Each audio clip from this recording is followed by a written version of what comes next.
اعوذ باللہ من الشیطان الرجیم بسم اللہ الرحمن الرحیم مولا صلی وسلم دائما ابدا علی حبیبک خیر الخلق کلہم۔ انتہائی واجب الاحترام محترم خواتین و حضرات، ابو داؤد شریف اور نسائی شریف کی حدیث مبارکہ ہے۔ حضرت عبداللہ ابن عمر رضی اللہ تعالی عنہ سے روایت ہے، ایک شخص نے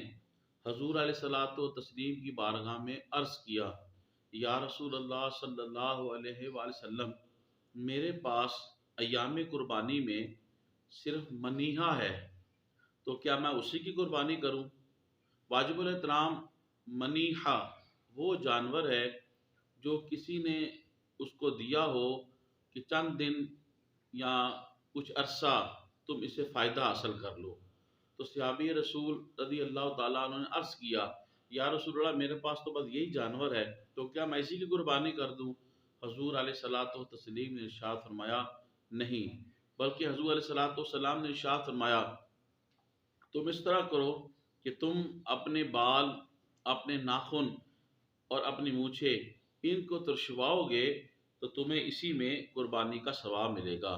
واجب الاحترام اس کی مزید وضاحت مسلم شریف کی، ترمذی شریف اور نسائی شریف کے حدیث پاک ہے۔ حضرت ام سلمہ رضی اللہ تعالی عنہا سے روایت ہے، جس کا مفہوم یہ ہے، آقا کریم رحمت عالم صلی اللہ علیہ وآلہ وسلم نے ارشاد فرمایا کہ ذی الحج کا جب بندہ چاند دیکھ لے اور اس کا قربانی کرنے کا ارادہ ہو، تو جب تک وہ قربانی نہ کرے تو اپنے بال اور ناخن اور زیر ناف بال اور زیر بغل بال وہ نہ کاٹے۔ واجب الاحترام یہ تو ان کے لیے ہے جو قربانی کرنا چاہتے ہیں،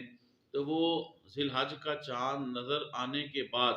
قربانی کرنے تک جو ہے وہ اپنے زیر ناف، زیر بغل بال اور اسی طریقے سے اپنی مونچھیں، اپنے سر کے بال اور ناخن وغیرہ نہ ترشوائیں، اور جب وہ قربانی کر لیں اور اس کے بعد یہ عمل کریں۔ لیکن وہ حضرات جو قربانی نہیں کر رہے، یعنی ان کے اوپر قربانی واجب ہی نہیں، لیکن وہ بھی اگر یکم ذی الحج کا چاند نظر آنے پر